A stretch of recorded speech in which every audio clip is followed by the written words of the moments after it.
Everyone, welcome back to my channel. అందరూ ఎలా ఉన్నారండి? బాగున్నారా? నేను కూడా చాలా చాలా బాగున్నాను. సో లాస్ట్ 2-3 వీక్స్ నుంచి నేను యూట్యూబ్లో అంత యాక్టివ్గా లేను అండ్ ఇన్స్టాగ్రామ్లో మధ్య మధ్యలో పోస్ట్ చేస్తున్నాను అనమాట వీడియోస్. సో నాకు చాలా మెసేజెస్ వస్తున్నాయి, అక్క ఏమైపోయారు, వీడియోస్ పెట్టట్లేదు, ప్లీజ్ పెట్టండి, మీ హెయిర్ కేర్ రొటీన్ గురించి పెట్టండి, ఇంకా మీ కిచెన్ టూర్ చూసాం చాలా బాగుంది, ఇంకా రిలేటెడ్ వీడియోస్ పెట్టండి, హౌస్ టూర్ పెట్టండి, అలా చాలామంది మెసేజెస్ చేస్తున్నారు. బట్ నాకే ఇంట్రెస్ట్ రాలేదనమాట. ఇప్పుడు మళ్ళీ మెల్లిమెల్లిగా బ్యాక్ టు రొటీన్ అయితే వస్తున్నాను. నా డెకార్ బిజినెస్ అయితే నడుస్తుంది, దాని మీద ఫోకస్ చేస్తున్నాను. అండ్ ఇప్పుడు ఈ యూట్యూబ్ ఇన్స్టాగ్రామ్ కొంచెం వెనక్కి అయ్యింది, మళ్ళీ ఇప్పుడు దాన్ని ట్రాక్లోకి తీసుకొస్తున్నా. అయితే మీరందరూ నన్ను రెగ్యులర్గా ఫాలో అయితే నాకు మా పాప పుట్టక ముందు 6 టైమ్స్ మిస్క్యారేజ్ అయిందండి, 6 సార్లు మిస్క్యారేజెస్ అయ్యాయి. సో దాని తర్వాత ఫర్టిలిటీ ఎక్స్పర్ట్ దగ్గరికి వెళ్ళాను, ఐయుఐ చేయించుకున్నాను, ఏమీ అవ్వలేదు. ఇండియా వెళ్ళిపోయిన తర్వాత పాప పుట్టింది. తను పుట్టిన తర్వాత నేను అనుకున్నాను అనమాట, నాకు అమ్మాయి పుట్టాలి అని. సో అమ్మాయి పుట్టింది, ఇంకా దాని తర్వాత నాకు ఏ ప్లాను లేదు సెకండ్ బేబీది. సో ఇంకా అనుకోలేదు, ఐఎమ్ హ్యాపీ విత్ హర్ అనేసి. మా హస్బెండ్కి ఉండేది, బట్ తను కూడా మెల్లిగా ఇంకా ఫిజికలీ ఇమోషనలీ అన్నీ నేను చూసుకోవాలి కాబట్టి నా మీదే వదిలేశారు డెసిషన్. సో నేనేమో కన్విన్స్ చేశాను అనమాట మా పాపని ఇంకా మా హస్బెండ్ని, దట్ ఓకే ఉంచుదాము, లాస్యా ఒక్కరిని బాగా పెంచుదాము అనేసి. సో అలాగా ఇంకా సెకండ్ బేబీ గురించి ఎప్పుడు ప్లాన్ చేసుకోలేదు. తనకి 5 years వచ్చింది, అంటే 2 years బ్యాక్. అది కూడా వీడియోస్ పెట్టాను నేను. తను 4th floor నుంచి ఇండియా వెళ్ళినప్పుడు పడిపోయింది. సో అది అయిన తర్వాత ఇంకా మొత్తానికి వద్దనుకున్నాను అనమాట, దీన్నే చాలా బాగా చూసుకుందాం, నేను మా హస్బెండ్ డిసైడ్ అయ్యాము. సో 2 years చాలా కష్టపడ్డాం తను వెనకాతల. సర్జరీస్, ఐ సర్జరీస్, చేతికి సర్జరీసు, ఇలాగా చాలా చాలా అవుతూనే ఉన్నాయన్నమాట. 2 years బట్టి హాస్పిటల్ విజిట్సే మాకు సరిపోయాయి. సో లాస్ట్ ఒక 3-4 months నుంచి కొంచెం బెటర్. తనకి ఐ సర్జరీ అయిన తర్వాత ఒక పిసరు షీఈస్ గోయింగ్ టు స్కూల్, తన పనులు తను చేసుకుంటోంది. అండ్ ఈ మధ్య తను కూడా అడగడం స్టార్ట్ చేసింది. సో అందుకని మేము ఒక 3-4 months బ్యాక్ డిసైడ్ అయ్యాము దట్ సరే ఒకసారి ట్రై చేద్దాము, అది కూడా లాస్య కోసమే. వీఆర్ వెరీ హ్యాపీ విత్ మా పాప, దానికోసమని ట్రై చేద్దామని అనుకున్నాము. సరే ట్రై చేసే వెంటనే దేవుడి దయ వల్ల నేను ప్రెగ్నెంట్ అయిపోయాను అనమాట. సో అయిపోయిన తర్వాత హ్యాపీ, నేను ఎవరికి చెప్పలేదు. సరే ట్రై చేసిన వెంటనే అయ్యింది కదా అని ఇంకా నేను నా లలితా సహస్రనామం పూజలు రెగ్యులర్గా, అంటే హెవీ వెయిట్స్ అవి ఎత్తకుండా రెగ్యులర్ పనులు చేసుకుంటూ ఉన్నాను.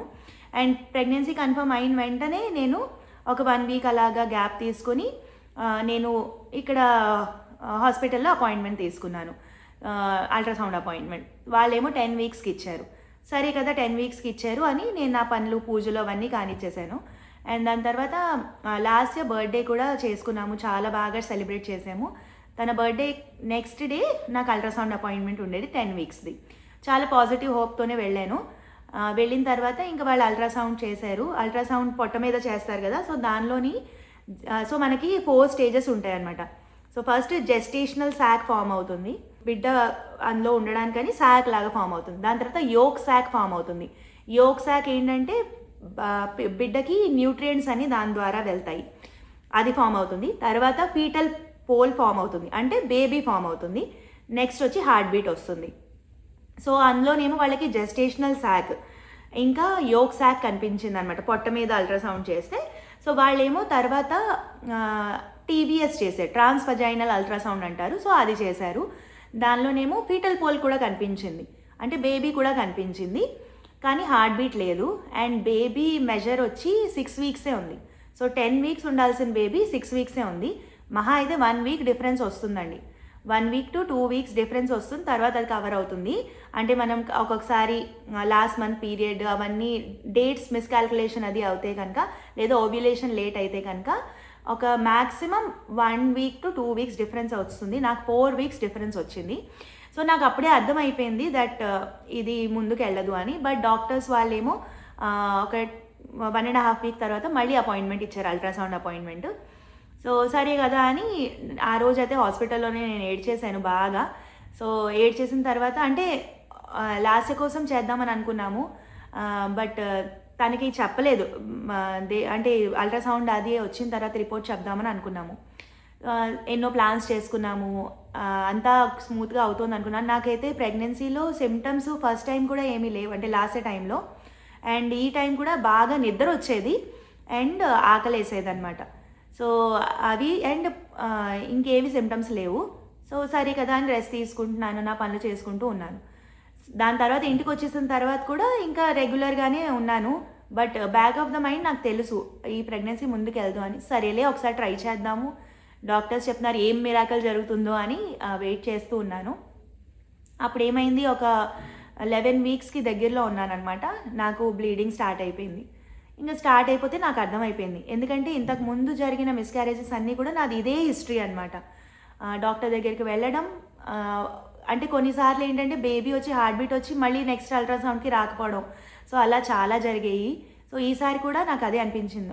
10 వీక్స్ బేబీ ఉండి మంచి గ్రోత్ ఉండి అల్ట్రాసౌండ్లో తర్వాత హార్ట్ బీట్ ఉంటే కనుక నాకు కాన్ఫిడెన్స్ ఉండును. కానీ బేబీ చిన్నది అండ్ హార్ట్ బీట్ కూడా లేదు. సరే అయితే ట్రై చేద్దామని ఇంకా అయ్యింది. బ్లీడింగ్ స్టార్ట్ అయిపోయింది, స్పాటింగ్ అనమాట. ఇంకా స్టార్ట్ అయ్యేసరికి నాకు అర్థమైపోయింది this is not working out అని. ఇంకా నేను డాక్టర్స్తో మాట్లాడాను. మాట్లాడిన తర్వాత చెప్పాను అనమాట, ఇలా నాకు స్టార్ట్ అయిపోయింది బ్లీడింగ్ అనేసి. అయితే వాళ్ళు అల్ట్రాసౌండ్కి రమ్మని చెప్పారు నెక్స్ట్ డే. బట్ ఈ లోపు నాకు రాత్రి కొంచెం హెవీ బ్లీడింగ్ అది స్టార్ట్ అయిపోయింది. నేను అపాయింట్మెంట్ తీసుకున్నాను, కానీ మళ్ళీ డాక్టర్సే ఫోన్ చేశారనమాట మన్నాడు. ఫోన్ చేసి ఎలా ఉంది అంటే ఆల్రెడీ స్టార్ట్ అయిపోయింది అనగానే ఇంకా మెడిసిన్స్ ఇచ్చారు. మెడిసిన్స్ ఇచ్చిన తర్వాత నేను ఇంకా డాక్టర్ దగ్గరికి వెళ్ళలేదన్నమాట. మెడిసిన్స్ ఇచ్చి న్యాచురల్గా అది ఇంట్లోనే మిస్క్యారేజ్ అయ్యేలాగా. నరకం అండి, మిస్క్యారేజ్ అంటేనే నరకం, పెయిన్ ఇంకా బ్లీడింగ్ చాలా హెవీ ఉంటుంది. సో ఒక 3 days అదే సరిపోయింది. అయిన తర్వాత ఇంకా ఒక 1 week తర్వాత మళ్ళీ అల్ట్రాసౌండ్కి వెళ్ళినప్పుడు చెప్పారనమాట, అందులో ఇంకా పార్ట్స్ అవి ఏమి ఉండిపోకూడదు, అందుకని అల్ట్రాసౌండ్ తీస్తారు. చేస్తే అందులో కనుక ఏమైనా ఉండిపోతే మళ్ళీ వాళ్ళు డిఎన్సీ ప్రొసీజర్ చేస్తారు. సో దేవుడి దయ వల్ల అంతా కూడా క్లియర్ ఆఫ్ అయిపోయింది. అయిపోయిన తర్వాత మనకి ప్రెగ్నెన్సీలో హెచ్సిజీ హార్మోన్ అని ఉంటుంది, అది పెరుగుతూ ఉంటుందన్నమాట. వీక్ బై వీక్ అది పెరుగుకుంటూ వెళ్తుంది. సో బ్లడ్ టెస్ట్ చేశారు. సో ఆ హార్మోన్ వచ్చి తగ్గిపోయింది. సో అలాగా నా మిస్క్యారేజ్ స్టోరీ ఇలా జరిగిందనమాట. చాలా ఇమోషనలీ నేను కొంచెం స్ట్రాంగ్గానే ఉన్నాను. ఫిజికలీ ఎలాగో అనుభవించాలి, నా దగ్గర ఆప్షన్ లేదు. సో ఆ ఫిజికలీ గో త్రూ అయితే అవ్వాలన్నమాట. చాలా చాలా ఏడ్చాను. దాని తర్వాత ఇంకా దేవుడి మీద వదిలేసాను అనమాట, ఆయన ఏం చేసినా మంచి కోసమే చేస్తారు అనేసి. మెయిన్ థింగ్ ఏంటంటే హార్ట్ బీట్ వచ్చి కొన్ని రోజుల తర్వాత బేబీకి ఏమైనా అయి ఉంటే చాలా బాధ వచ్చును. బట్ హార్ట్ బీటే రాలేనప్పుడు నాకు ఆ రోజే నేను ఇంకా వదిలేసుకున్నాను అనమాట హోప్స్. సో అలా జరిగింది. మీ అందరికీ ఒక 1 month 2 monthsలో అంతా అయిపోయిన తర్వాత 5th month అలా వచ్చిన తర్వాత చెప్దామని అనుకున్నాను. బట్ ఈ లోపునే ఇదంతా అయిపోయింది. బట్ ఈ వీడియో తీయడానికి ఒకటి రీజన్ ఏంటి అంటే మిస్క్యారేజ్ అనేది చిన్న విషయం కాదు, ఇవాళ రేపు కామన్గా జరుగుతోంది. ఫుడ్ హ్యాబిట్స్, లైఫ్ స్టైల్ అన్నీ మారిపోయి కదా. సో నాకైతే నేను ఫర్టిలిటీ ఎక్స్పర్ట్ దగ్గరికి వెళ్ళినా సరే ఎప్పుడూ కూడా అన్ఎక్స్ప్లెయిన్డ్ ఇన్ఫర్టిలిటీ అని చెప్పారనమాట. సో అంటే చెప్పకుండానే జెనెటిక్ టెస్టింగ్ అన్నీ అయ్యాయి, అన్నీ నార్మల్ వచ్చాయి, అన్నీ మా ఇద్దరికి టెస్టింగ్లు జరిగాయి, అన్నీ నార్మల్ వచ్చాయి, అయినా సరే అవుతోంది. సో మనకి ఇక్కడ రాసిపెట్టి ఉండాలి, ఎప్పుడు రాసిపెట్టి ఉంటే అప్పుడే వస్తుంది అని నేను నమ్ముతానమాట. అండ్ అది నా స్టోరీ. మిస్క్యారేజ్ అయ్యింది, అందుకని కొంచెం స్లోగా ఉన్నాను. బట్ ఇమోషనలీ నేను చాలా స్ట్రాంగ్ కాబట్టి మూవ్ ఆన్ అయిపోయాను తొందరగానే. అండ్ ఆల్రెడీ లాస్ట్ పుట్టక ముందు ఏంటంటే నాకు పిల్లలు లేరు, నాకు పిల్లలు అంటే చాలా ఇష్టం, చాలా చాలా ఇష్టం, లేరు అని బాధపడేదాన్ని.